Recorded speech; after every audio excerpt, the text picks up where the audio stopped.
Hi అండి, welcome to my channel. ఇవాళ నేను పుట్నాల పౌడర్ ఎలా చేసుకోవాలో చూపిస్తున్నాను. ఇది ఫ్రైస్ ఐటమ్స్లోకి చాలా టేస్టీగా ఉంటుందండి. ఆలు fry, beans fry, any fry ఏదైనా కానీ. సో దీనికి కావాల్సిన ఇంగ్రీడియంట్స్ వచ్చేసి ఎండుమిరపకాయలు, ధనియాలు, జీలకర్ర, పుట్నాలు, వెల్లుల్లిపాయలు, సాల్ట్. సో దీన్ని ఎలా ప్రిపేర్ చేసుకోవాలో చూపిస్తాను.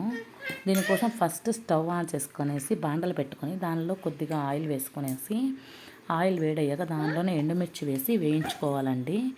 ఇలాగ ఎండుమిర్చి కొద్దిగా దూరగా వేగాక దీనిలోనే ధనియాలు, జీలకర్ర వేసి కూడా వేయించుకుంటాను. ఇలాగ ధనియాలు, జీలకర్ర 1 మినిట్ వేడయ్యాక దీనిలోని పుట్నాలు కూడా వేసుకుని ఒక 2-3 మినిట్స్ వేడి చేసుకునేసి స్టవ్ ఆఫ్ చేసుకోవాలండి. ఇలా స్టవ్ ఆఫ్ చేసుకున్నాక ఇవి చల్లార్చుకోవాలి. చల్లార్చుకున్నాక మిక్సీ పట్టుకోవాలండి. ఇలాగ చల్లారగా మిక్సీ పట్టుకునేటప్పుడు దీనిలోనే కొద్దిగా సాల్ట్ వేసి మిక్సీ పట్టుకోవాలి.